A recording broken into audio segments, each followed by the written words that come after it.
Priya's कुकिंगला subscribe करा आणि बाजूची बेल आयकॉन क्लिक करा, त्यामुळे येणाऱ्या व्हिडिओची नोटिफिकेशन तुम्हाला मिळेल। नमस्कार, प्रियाज कुकिंग मधल्या पॉडकास्ट मध्ये आपले मनापासून स्वागत आहे। आपण वेगवेगळे विषय घेऊन नेहमीच भेटत असतो। आज आपण बोलणार आहोत आपल्या हास्याला सुंदर ठेवणाऱ्या डेंटिस्ट सोबत। दातांची योग्य निगा, दैनंदिन काळजी आणि हेल्दी सवयी याबद्दल जाणून घेऊया। आज आपल्याकडे गेस्ट आलेले आहेत डॉक्टर प्रिया पाटील चौधरी। त्या टीथ रिप्लेसमेंट स्पेशलिस्ट आहेत। चला तर मग सुरू करूया आजचा आपला खास episode, healthy smile healthy life. पण व्हिडिओला सुरू करण्याआधी व्हिडिओला लाईक करा, व्हिडिओवर तुमच्या प्रतिक्रिया द्या आणि व्हिडिओ शेवटपर्यंत बघा। त्यांचं स्वागत करूया। हॅलो प्रिया, हाय, कशी आहेस? मस्त।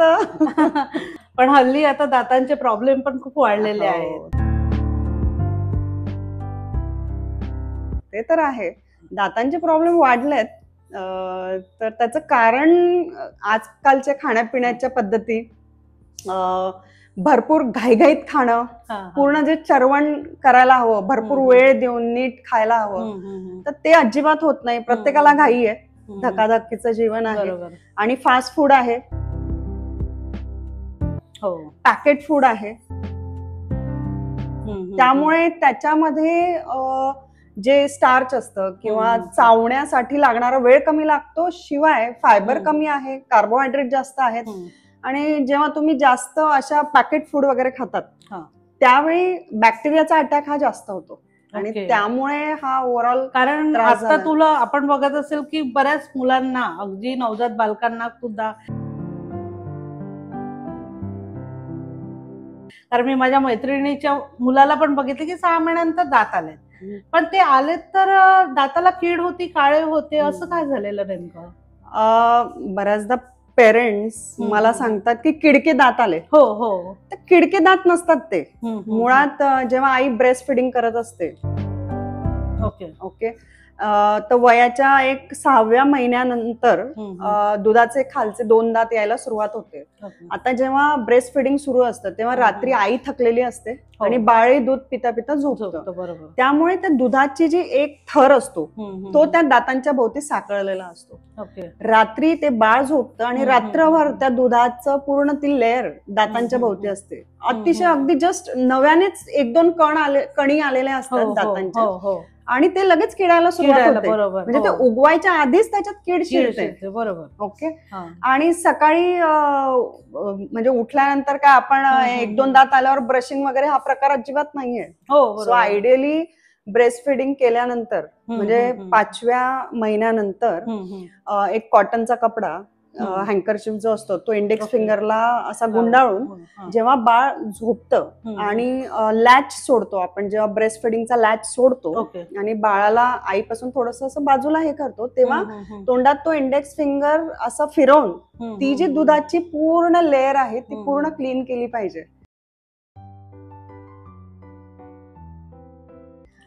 जे कोणी करत नाही, ओके, त्याबद्दल अवेअरनेस नाही, पण हे करणं अतिशय गरजेचं आहे।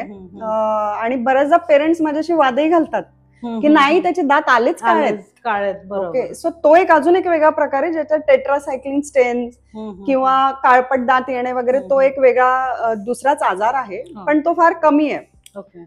कीड ही खूप कॉमन आहे आणि ब्रेस्ट फिडिंगचं दूध तोंडात राहून गेल्यामुळे, भरपूर वेळ राहून गेल्यामुळे ती कीड निर्माण झालेली असते। बरोबर। पण आता आपण नवजात मुलांचा मुद्दा घेतला, पण टीनेजर्स मुलं किंवा मग 10-12 वर्षाचे जे मुलं आहेत त्यांचे पण वेडेवाकडे दात येतात की असं जीभ फिरवतात किंवा काहीतरी करत असतात, आणि ते दात कसे काय असे, म्हणजे त्याला नेमकं का असं होतं? पुरेसा ऑक्सिजन मिळत नाही, त्यामुळे साहजिकच मुलं तोंडाने श्वास घेतात आणि जेव्हा तोंडाने श्वास घेतात तेव्हा सुद्धा दात फावडे होतात। बरोबर, ओके। हा, सो ह्या हॅबिट्स ज्या आहेत त्या हॅबिट्स योग्य वेळी थांबवल्या पाहिजे।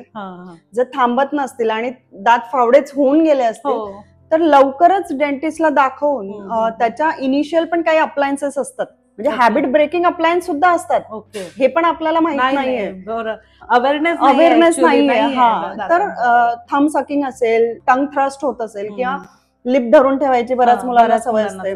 तर ह्या हॅबिट बंद करण्यासाठी सुद्धा अप्लायन्सेस आहेत. म्हणजे दरवेळी तारेच्याच ट्रीटमेंटची गरज पुढे लागेल असंही गरजेचं नाहीये. कारण आता 10 पैकी 3 ते 4 मुलांना हे दिसतं की स्केलिंग आणि ते तार असतातच असं लावलेलं. असं का आपण अवेअरनेस पण वाढलाय, सगळ्यांना एका शेप मध्ये दात हवे, बरोबर. त्यामुळे पण बऱ्याच मुलांना तार आहे. आधी सुद्धा दात पुढे मागे फावडे असणं हे होतं आधीच्या काळी पण सगळेच काही त्या परफेक्ट डेंटिशन साठी जायचं नाही. आजकाल फार परफेक्शन साठी आणि छानच स्माइल हवं वगैरे साठी आहे. ते काही चुकीचं नाहीये, आपलं क्वालिटी ऑफ लाईफ सुधारतंय. क्वालिटी पण आरोग्यासाठी पण पाहिजे असते ना. ऍक्च्युली जे दातात फटी आहे किंवा पुढे मागे आहेत ह्या गोष्टी आरोग्यासाठी पण महत्वाच्या आहेत. की दात फावडे असले, पुढे असले, गॅप असले, ओव्हरलॅप असले तर चांगले दिसत नाही, हा एक भाग झाला दिसण्याचा. पण ओव्हरलॅपिंग असले ओके तर त्या ओव्हरलॅपिंग दातांच्या त्या फटींमध्ये अन्न साचून राहतं. ओके किती क्लीन केलं तरी त्या क्रिवायसिस मध्ये अन्न साचल्याने नीट क्लीन करता येत नाही आणि मग लवकर कीड लागते. म्हणजे ओव्हरलॅपिंग दातांमुळे दात किडायला लागतात लवकर. किंवा कधी कधी जिभेच्या खालच्या भागात दात आलेले असतात, वाकडे आलेले असतात, मग त्यामुळे नीट खाता येत नाही, जीभ चावली जाते, गाल चावला जातो. बरोबर. म्हणून पण दातांची रचना ही नीट हवी. म्हणजे दिसणं हा एक भाग आहे पण फंक्शन हा पण एक भाग. बरोबर. कारण मुलांना असं म्हणजे सतत ते काहीतरी जीभ फिरवत असतात आपण बोललेलो, त्यामुळे त्यांचं म्हणजे जेवण पण नीट पचत नसेल. डायजेशन साठी पण म्हणजे दिसण्यासाठीच नाही पण डायजेशन साठी पण आपल्याला नीट रचना हवी आहे. बरोबर. रोजच्या जीवनशैलीमध्ये दातांची नेमकी काळजी कशी घ्यायला पाहिजे? खूप चांगला प्रश्न आहे हा. फार बेसिक आणि फार गरजेचा आहे. यातच खूप लोक मिस करतात आणि मग नवीन नवीन इश्यू तयार होतात. सो दातांची रोज काळजी कशी घ्यावी? सकाळी उठल्यावर व्यवस्थित ब्रश करावा.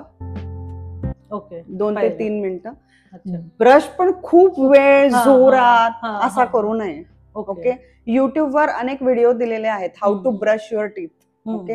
त्यामधले तुम्ही काही डिसेंट व्हिडिओज बघून ते एज्युकेशन घेऊ शकतात की कसं दात क्लीन केले पाहिजे.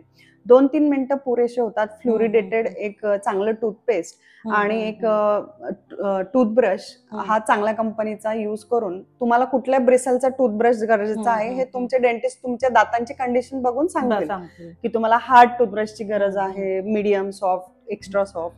तर त्या हिशोबाने तुम्ही एक चांगला ब्रश, एक चांगलं पेस्ट घेऊन सकाळी उठल्यावर सगळ्यात आधी नीट ब्रश करणे. बरोबर. आणि सुरुवात. ओके. आणि रात्री झोप just before going to bed, म्हणजे जस्ट झोपेच्या आधी तुम्ही नीट ब्रश केला पाहिजे.